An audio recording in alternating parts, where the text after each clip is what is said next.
I'm here with Kyle Alt, who is giving leadership to family life here at NewPointe across all of our 5 campuses. And Kyle, you know, as well as I know, how important the family is. Yeah. And how important that we're all on the same page. And so help us with that. You know, what is the strategy of family life across all of our campuses? Absolutely. Well, I think it starts with having the end in mind, because I think a lot of parents bring their kids to church and you have this idea of, I know I want my kid to grow in the faith and I want them to be a believer someday. Sure. But we don't often know what it looks like to do that together. And you and I see it where there's different marriages, there's different businesses, there's different sports teams where you can have all the talent in the world come together, but if they don't have a cohesive strategy together, right, they're not gonna get anywhere. And so what we as a church have realized is, first of all, we parents have way more influence in the home than we do here at church. Right. And so we want to build a strategy around that. We know that it's very important that they be a part of our community at the church and be in our environments and learn what we teach. And so if that's something that we're doing, we want to make that something that's available to parents, so that they can have the conversations at home that reflect what's being taught in the classroom, so that they're not just hearing it from their Bible teachers, but they're also hearing it from their parents, they're hearing it from their grandparents, they're hearing it from their aunts and uncles. Because the more influences we can have in a kid's life saying the same message, the more likely we are to have a bigger impact. So what you're saying, it's not either or. It's not, it doesn't fall all on the church and it doesn't fall all on the home, that we need to be a team. Yeah, because you know, we live in a day and age where it's a service economy.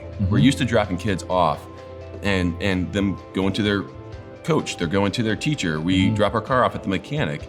And I think that can bleed into how we think about church, but Right. it can't be that way. If we don't have a partnership, we're really not gonna get anywhere we wanna go. Right. So we all need help. We do need help, absolutely.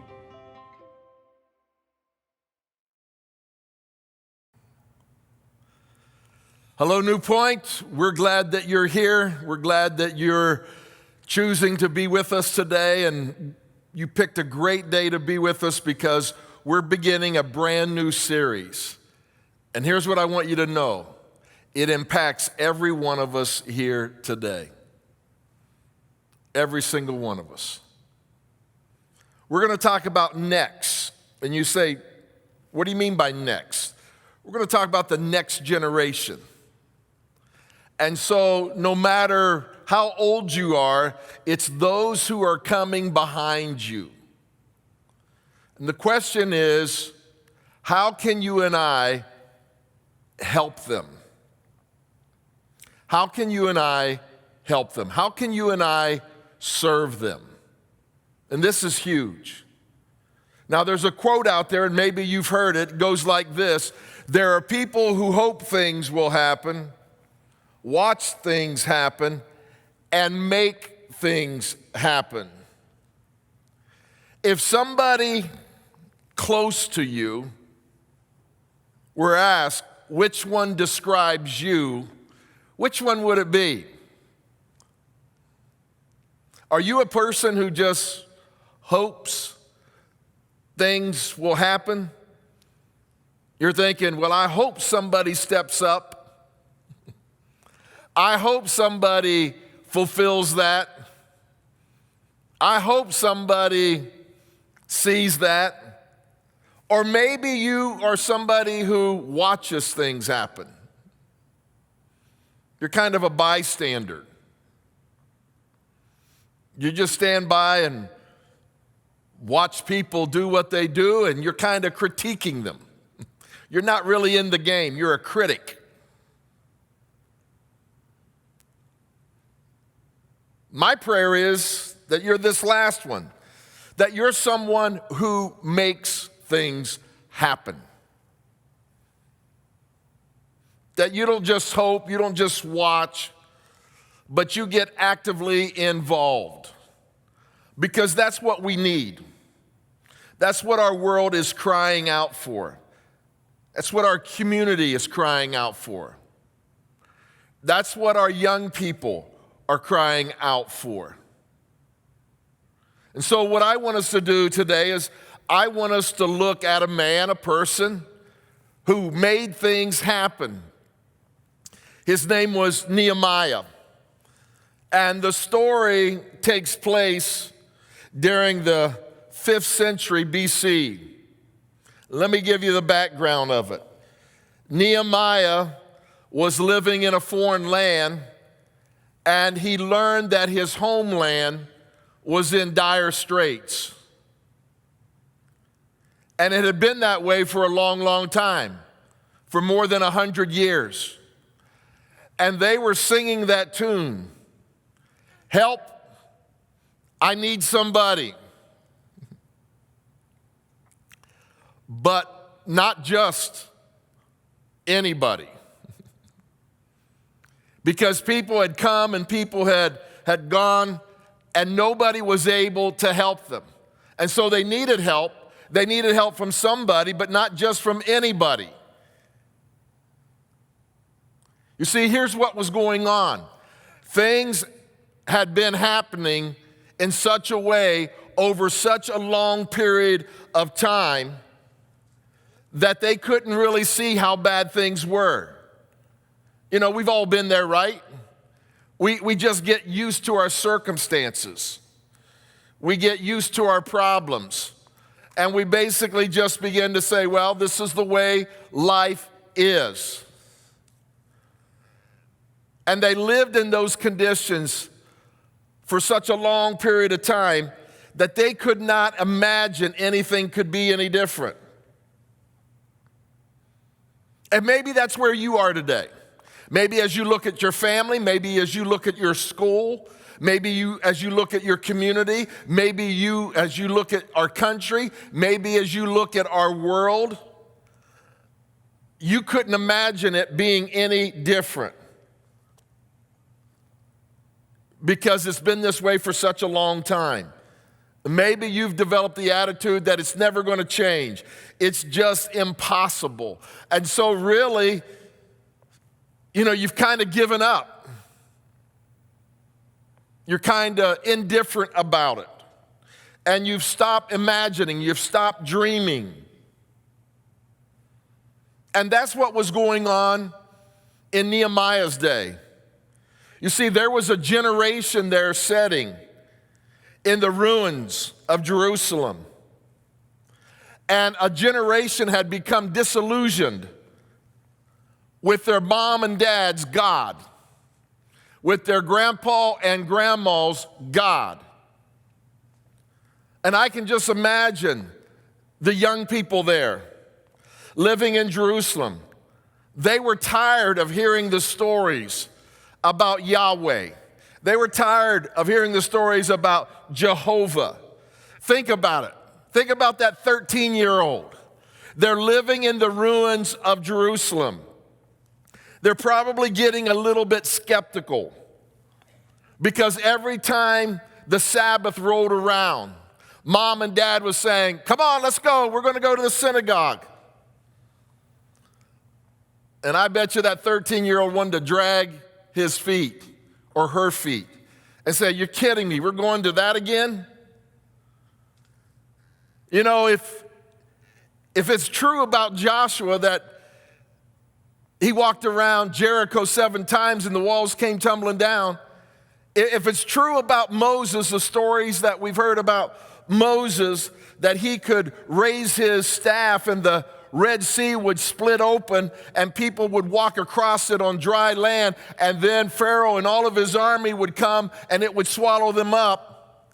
If it was true that David was just a young boy who took a sling and a stone and killed Goliath, why can't we fix our community? Why can't we fix our family? Why can't that happen to us? You're telling me, Mom, you're telling me, Dad, that God is amazing, that He can do anything, but why did He give these other people power to do these amazing things? And here we are, we're sitting in Jerusalem, we're sitting in our hometown, in ruins, and it's been this way for a long time. And I believe that student, that teenager, that young person was probably thinking, God's not like that with us. He's not great. He's not awesome. He doesn't move among us like the stories that we hear. And what happened is they no doubt started losing the respect of their mom and dad's faith because they heard one thing, but they were experiencing another thing. And what I would suggest to us today is that's America. That's our communities. You know, they've done a study and what they have found out that when they ask people to name their religious affiliation, over a third of the people in America puts this right here, nuns. That they have no affiliation with any religion. And it's not because they're agnostic. It's not because they're an atheist. They know the stories. They've heard the stories. Many of them have grown up in church. It's just that they don't see anything. There's nothing gripping about our faith. And they hear us talk about the greatness of God and the goodness of God and the power of Jesus, but they don't see much going on in our families. They don't see much going on in our churches. They don't see much going on in our communities. And this is one thing that I love about Nehemiah. Nehemiah was a man of action. And what I want us to do today is I want us to look at Nehemiah, and I want us to be able to take from him some truths and to be able to say, hey, you know what? This isn't going to continue to happen on my watch. I'm not going to hope things will be different. I'm not going to watch things happen. I'm going to make something happen. And Nehemiah's generation was in desperate need for somebody to step up to the plate and be able to say, you know what? I'm going to stop talking about the things that need to be done, and I'm going to start doing something about that which needs to be done.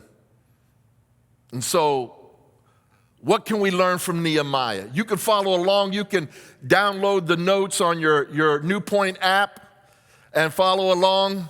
I encourage you to do that because I'm going to say something that you're going to need to remember. And so let's dive in. Here's the first thing that we learn from Nehemiah, if we're going to be able to make a difference. And that is we have to name the problem. We got to name the problem. We got to have the courage to tell the truth. We got to have the courage to step up and to be able to define the reality that we're living in. We got to get our head out of the sand. You see, listen, one of the first things that a leader does is that they define reality. They name the problem. And this is what Nehemiah did. You see, his brother shows up and he tells Nehemiah what's going on in his home country, in the city of Jerusalem.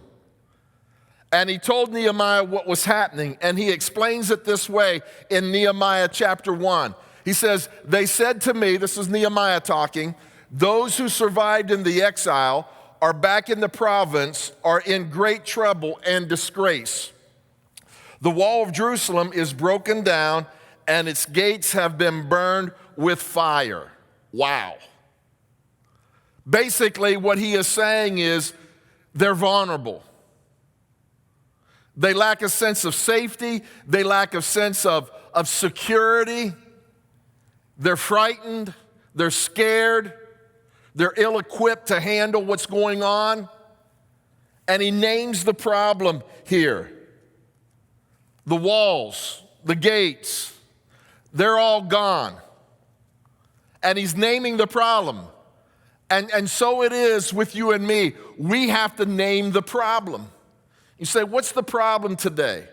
Well, let me just give you just one thing, because I could list one right after another, but let me give you the overview. Here's from D.M. Clark. The median age of anxiety onset is 11 years old. Resulting problems include poor school performance, problems with peers, substance use, psychosomatic illness, and low self-worth. I was talking to a friend of mine who's a counselor, and I was asking him about this, and he said, do you know the number one reason why grade schoolers go to the school nurse? Number one reason. Ready for this? Anxiety. It's the number one reason why they ask for the school nurse, anxiety. And you can see what that results in. I was doing some reading on this, and they say that 44% of all college students deal with high anxiety. And the type of anxiety that they are dealing with in 1950, we would have had them at a psychiatrist. 36% of all college students deal with depression. They're doubling the counseling centers at colleges. See, that's the problem. The problem is we're not handling life very well. We're not doing life very well because our walls, so to speak, our gates are torn down and burned. We're vulnerable to all of the attacks that are out there in our world. And so the first thing that Nehemiah did is he named the problem. And here's what we have to understand. If we can't name the problem, we can't fix the problem. And sometimes step one is just being honest about what is broken. And we have to be honest about what is broken. What's broken in my family? What's broken in our community? What's broken in our world? We have to be able to have the courage to name the problem. Because if we don't name the problem, if we don't acknowledge the problem, we'll never be able to get around to addressing the problem. And once we name it, then you and I have to ask ourselves, so what am I going to do with the information that I have received? Because our young people today are at crossroads. They're at a crossroad. And so do I just ignore it? Do I pretend that it'll go away? Do I get involved? You see, here's what I believe. If our church, if NewPointe, ignores the problems that are happening in our community, we forfeit our right to have influence in our community. And so it is with you, Mom. So it is with you, Dad. If you ignore the problems in your family, you forfeit the right to influence your kids. You got to name the problem. You got to get it out there. As scary as it is, as hard as it is, we got to do that. That's what Nehemiah did. And Nehemiah continues, says, when I heard these things, I sat down and I wept. For some days I mourned and I fasted and prayed before the God of heaven. You know why he did that? Because Jerusalem had been in ruins for over 100 years. It now was no longer just a problem, it was a pattern. Who else was he going to turn to? Because he knew the history. He knew what other people had tried to do. He knew that other people had tried to go back to Jerusalem and rebuild the walls, and they couldn't do it, and they didn't do it. And he says, so when I heard these things, I sat down and I wept and I prayed and I fasted. He goes on and says, then I said, Lord, the God of heaven, check this out, the great and awesome God who keeps his covenant of love with those who love him and keep his commandments. Let your ear be attentive and your eyes open to hear the prayer of your servant is praying before you day and night for your servants, the people of Israel. And then he gets real honest before God. I confess the sins we Israelites, including myself, and my father's family have committed against you. We have acted very wickedly towards you. Goes on. We have not obeyed your commands, decrees, and laws you gave your servant Moses. What's he doing here? You see, he named the problem, but he realized that the problem was so huge that it was overwhelming. And so what he did is he went back to his God and he renewed his relationship with God. That's what he did. He came back and he says, God, I realize that we've not followed you the way that we should. We've not obeyed you the way we should. We've not given you the right priority that you should have in our lives. And I need to renew my relationship with you. I need to come back and fall in love with you again. I need you to be first in my life if this has any possibility here, because you're great and you're awesome. And this has always been the case. Matthew records a story when Jesus was walking on earth, and he sent his disciples out, and they ran into a problem. They couldn't cast out a demon.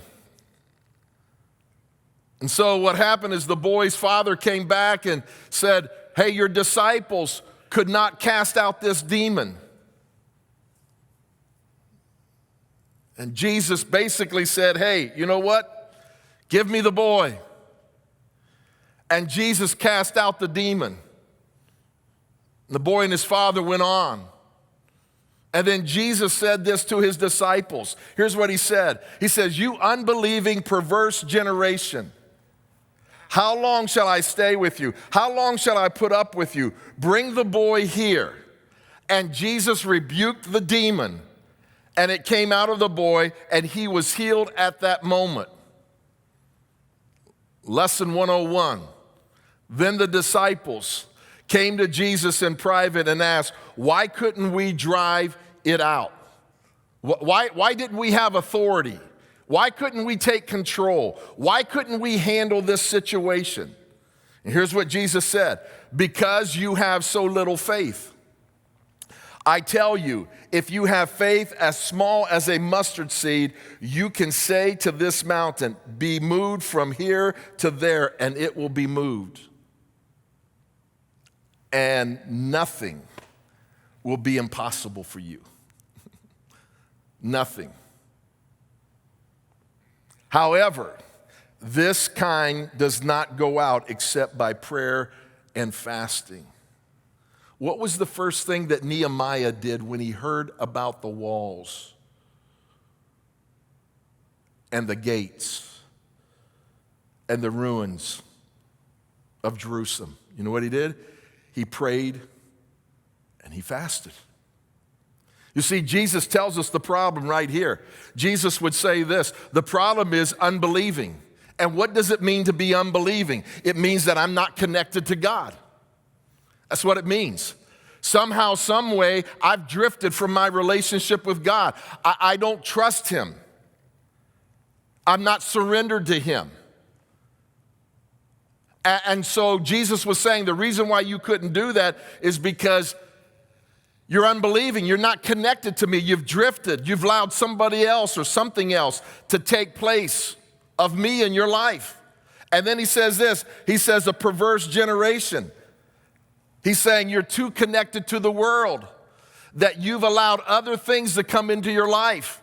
And so guess what? You have no power in your life. You have no authority in your life. And then he gives them the solution. And here's the solution. He says, pray. What does prayer do? Prayer connects me to God. It connects me to God. That's what Nehemiah was doing. He said, God, I need to be connected to you. And he fasted. And what does fasting mean? It means disconnecting me from the world. It disconnects me from the world, from those things that are wanting to take first place in my life. And so Nehemiah, after he named the problem, what he did is he renewed his relationship with God. So let me ask you something, Dad. Are you too connected to the world and not connected to God enough? How about it, Mom? How about it, leader? You know, maybe you need to renew your relationship with God. Maybe your son, maybe your daughter, maybe your friends need to see a different God in you, that your God's too small because you're disconnected from him. He doesn't have first place in your life. See, that's why I love that. Help, I need somebody, but not just anybody. I need somebody who's connected with God, who can deliver me from this problem, who can deliver me from this situation, who can deliver me and give me life. And so Nehemiah, he named the problem, he renewed his relationship with God, and then he acted with urgency. He acted with urgency. He didn't sit on his hands. He wasn't hoping for something to happen. He wasn't going to sit around and watch something happen. He was going to make something happen. Look what Nehemiah records here. He says, Lord, let your ear be attentive to the prayer of your servant and to the prayer of your servants who delight in revering your name. Give your servant success today, not in a month, not in a year, not in a decade. Give your servant success today by granting him favor in the presence of this man. Who's this man? It's the king. It's the king. Right when he understood, right when he named the problem, he got his relationship with God right, that gave him confidence. And so he started to act with urgency, a sense of urgency. He knew that the stakes were high. He knew what laid in the balance. You see, here's what I want us to get. It's okay to expect a miracle, but it's not okay to wait for one. You say, well, Dwight, I'm praying for a miracle. Go make something happen. That's what Nehemiah did. He said, man, I'm going to get up and I'm going to go and I'm going to stand before the king. And I believe because my relationship with God is right now, I've reconnected with him, I believe that God will meet me there. And so it's okay to expect for a miracle, but it's not okay to wait for one. What gets God's attention is you and I doing something.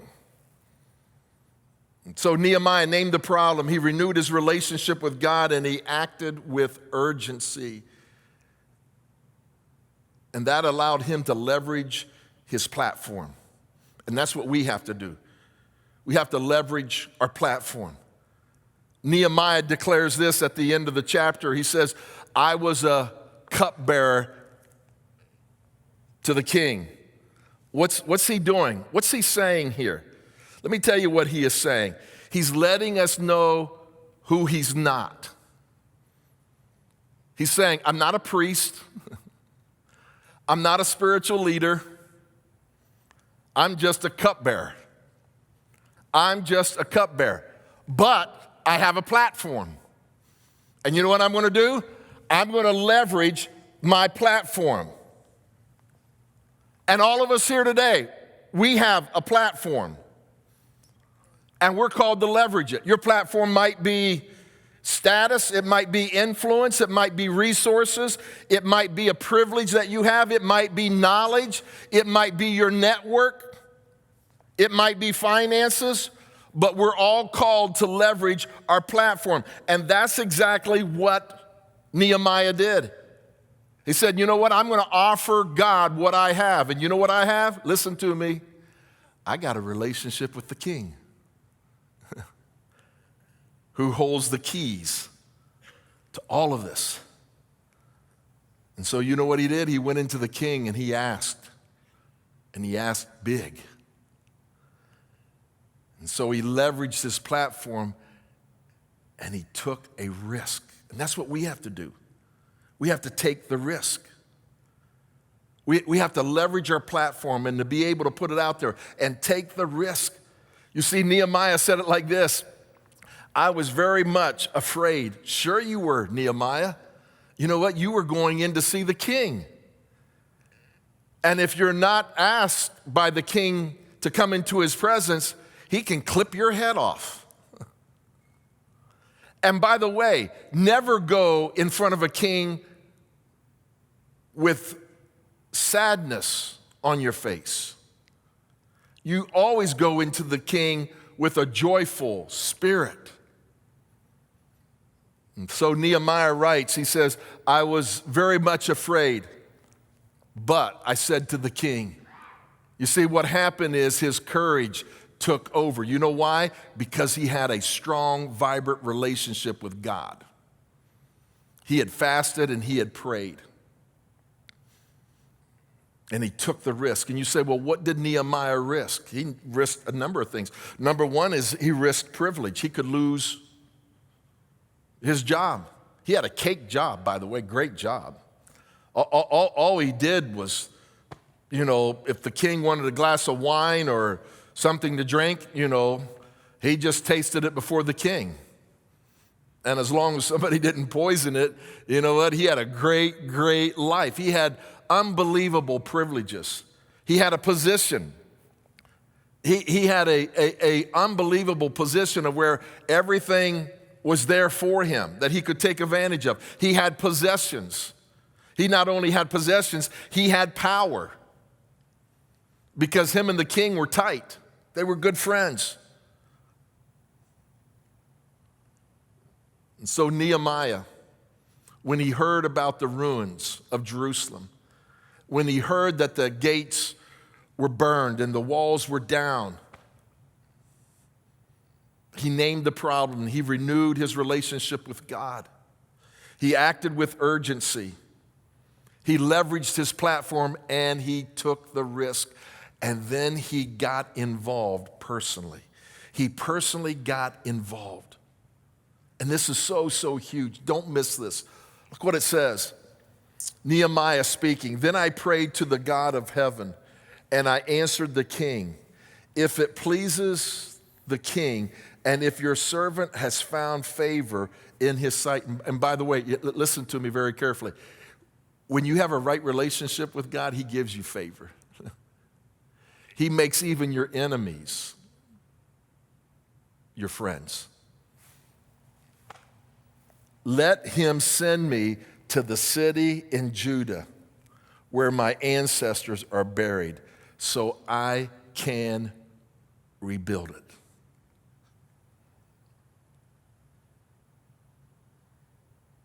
God, I'm not asking you to send somebody else. Too many of us here today, truth be known, we're praying for God to send somebody in our family or in our schools or in our community to do something. And we're hoping something will happen. Not Nehemiah. Nehemiah said, send me. Send me. I want to roll up my sleeves. I want to get my hands dirty. And so guess what happens? It pleased the king to send me. And guess what he did? He didn't send him empty-handed. Read about it in Nehemiah. The king said, what are you going to need? See, what happens is God moves when you and I move. Maybe you're here today and you've been saying, man, I've been hoping that God would move, and God is saying, you know what? I'm waiting on you. You see, it's when your faith and God's faithfulness intersects that you have miracles. But he's waiting for me, he's waiting for you, he's waiting for us to be able to move. And that gets God's attention. And so Nehemiah personally got involved. And here's what I want you to understand. Proximity always changes your perspective. It always changes our perspective. And what you will begin to learn about Nehemiah is he went to Jerusalem and he inspected everything. And as he inspected the walls and as he inspected the gates, guess what? It was true. It was true, and it changed his perspective. And he basically said, I have to do something. Imagine with me, if all of us would take on that attitude. At all of our campuses, in all of our communities, in all of our schools, if we would say, you know what, I'm going to name the problem, I'm going to make sure I'm right with God, I'm going to act with urgency, I'm going to leverage my platform, I'm willing to take the risk, and I'm going to get personally involved. Imagine what could happen. Let me tell you what would happen. Our world would be a different place. You want me to tell you what else would happen? Our kids would be different. Our students would be different. You see, here's what I believe. I believe that every boy and every girl needs an adult in their life to show them who Jesus is. Not just to tell them who Jesus is, but to show them who Jesus is. Because their walls have been broken. Their gates have been burned. They're vulnerable. I could go on and tell you all kinds of stats that you know what, 64% of teenagers in the last week have viewed pornography. I could go down the list about alcohol and about drugs and about promiscuity, and it's running rampant. Why? Because they're vulnerable. And here's what I believe. I believe this: there is no substitute in a young person's life for a consistent leader. And that's why I challenge all of us here today. That's why we challenge you to serve every week. Because you see, if you get personally involved, it's going to cost you something. If it's not costing you something, you're not making an impact. It might make you feel good. It might make you feel better about yourself. But the community, the family, still lays in ruins. And so I'm challenging all of us here today. If you're in your 20s, I'm challenging you to step up and to begin to serve those who are coming behind you. If you're a father, if you're a mother, if you're a CEO, if you're a nurse, if you're a teacher, if whatever you are, I'm challenging you today to step up and say, you know what, I'm going to get involved in an intentional way in the next generation. You know, I heard something this past week. You ready for this?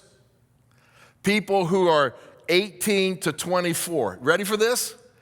If they would get 2 texts a month from an adult, it would increase their attendance at church by 50%. Wow. Unbelievable. So here's what I'm going to ask you to do. I'm going to ask you to volunteer in family life. And here's what you can do. You can text the word serve to 330-295-2282. And then the other thing I'm going to ask you to do, we've got camps coming up. I'm going to ask you to give financially. And it's there in your weekly. You can donate to camp. And it'll come up on the screen. There you go. To help send a student to a camp. So that what happens is every single student here, all across our campuses, who have signed up to go will be able to go. You know why? Because the stakes are high. The stakes are high. And the investment is well worth it. And so let's learn something from Nehemiah. Let's don't hope for things to happen. Let's don't watch things happen. Let's make something happen. Let's do it. It's going to take you and you and you and you. It's going to take me. It's going to take all of us. And I believe if we'll have the attitude of Nehemiah, we just might experience the rewards of Nehemiah. And we're going to talk about that next week. Would you pray with me? God, we thank you for Scripture that has recorded stories like this, that gives us a picture of what you do when a man or a woman or a group aligns themselves with you. that what we thought was impossible, that which we had gotten used to and thought was not able to change, becomes possible and changes. And God, we know today in the world in which we're living in, we need that so bad. And so I pray for me, and I pray for my friends, and I pray for all of our campuses here at NewPointe, that we would make things happen and we would get personally involved. And I pray it in Jesus' name. Amen.